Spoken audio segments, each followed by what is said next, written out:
Hello, everyone, and welcome to today's edition of the Jason Hagholm Sports Experience. I am joined today by Benjamin Golliver of Sports Illustrated to talk a little NBA basketball. As since the All-Star break's been over, the league's had some weird exchanges and a lot of injuries, so lots to talk to. And Ben, thanks for coming on and doing the show today. My pleasure. Let's get to it. Ben, my first question for you is kind of on a somber note, as you are out in the Portland, Oregon area. Last week we found out the sad news of the untimely passing of Jerome Kersey. The Trailblazers did a great tribute to him the other night. What are your memories of Kersey, and what will his legacy be with the Portland Trailblazers organization?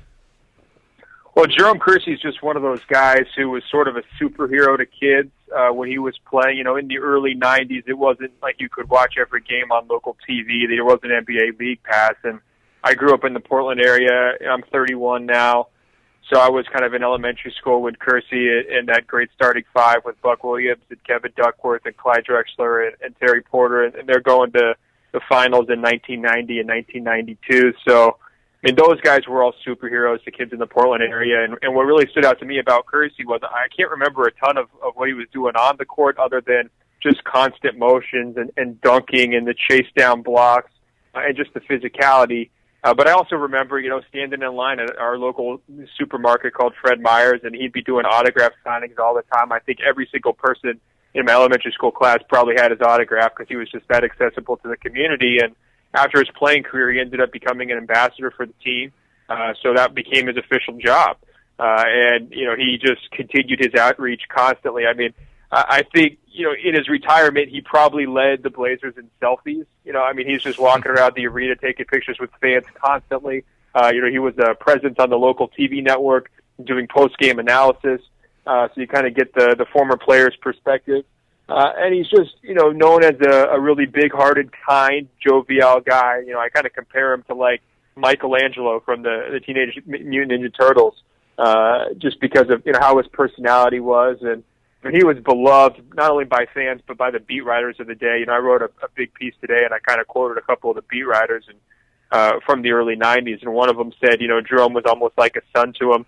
When Jerome signed his first $1 million contract, he called the beat writer personally to kind of share his excitement and his elation at that contract. Another one remembered, you know, those early 90s teams as just basically being the best Blazers teams to cover in terms of their treatment of the media from the last, 30 years. And, you know, Jerome being one of the most media-friendly, just sort of candid guys in that locker room. So you got a lot of people kind of, you know, outpouring of support for the guy, a big makeshift memorial. There were so many flowers sent to the Blazers offices that they just put them outside and made a memorial of it right outside the Moda Center, previously known as the Rose Garden. And so I think, you know, it was a really, really shocking blow to a lot of people. He was in the office doing his alumni relations job earlier that afternoon, and all of a sudden he's dead at 52. And I thought the Blazers did a bang-up job with their tribute. I mean, they really went all out. They did jersey patches, black socks, placards on all the seats, a video tribute. They found video of Kersey singing the national anthem in 1989, and they played that for the national anthem last night at the game against the Grizzlies. I mean, it was just a really well-done thing, and Kersey's wife was in attendance, and it was a very emotional night. So I think they're trying to process it as best they can, but certainly a pretty shocking turn of events last week. It's absolutely really shocking, and you feel that not only just the people in the Portland area, but he's going to be missed around the league as he had a lot of stops other than Portland. He was a part of the 99 championship Spurs team, and it's just a great loss for the NBA and for such a kind-hearted guy. I remember seeing Terry Porter at the press conference announcing it. He seemed so torn up, so it's just a total shock to everyone in terms of the basketball world. Oh, absolutely. I mean, you know, Kersey had a cup of coffee with the Lakers. He won the title with the Spurs, like you're going to you remember. But there's another aspect to this as well, is that not a lot of NBA players necessarily like to play in Portland. You know, that's kind of always been a stigma. Can the Blazers attract free agents? And with Kersey, is like Portland became his home, and you know, every time he kept a house in the summer, so he would come back, and then after retirement, you know, he chose to live in Portland, and that goes a long way with the local fan base. Just because it's sort of like you're embracing not only the team, but you're embracing the local culture and the state and the city as well. And I think, you know, that was one of the reasons why he was so beloved, was just because he chose to make Portland his home. Now, Ben, I think the thing I found very eerie is it turned out, according to what I believe the doctors have said, was he passed away from blood clots in his lungs, and just a few days later we find out that Chris Bosh has blood clots in his lungs, and he'll be out for the rest of the season with the Miami Heat. I mean, it's just lucky that they caught it enough in Bosh, but I mean, that's just a weird coincidence. Oh, it was so spooky, and I mean, just terrifying. And sometimes I think when fans might hear something, unusual. I mean, it's not like a broken leg or an ACL, and you hear, "Oh, Chris Bosh has what?" I think that sometimes there's a tendency, maybe from some people, to call players soft or to kind of question their toughness or whatever.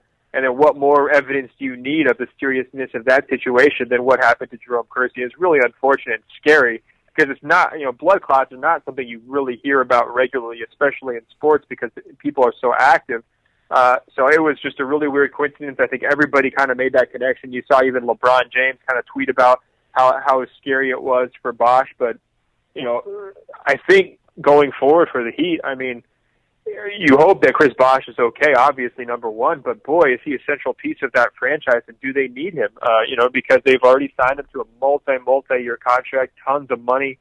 He's really their only proven big man, and they've got to like what they have in Hassan Whiteside. But, past that, I mean, he's a big-time franchise player, and so it may take until next year until he gets back on the court, but they really need him back and at 100% for all of their plans in terms of, trading for Goran and trying to make the most out of Dwayne Wade's twilight and all those things, and they really need Chris Bosh out there.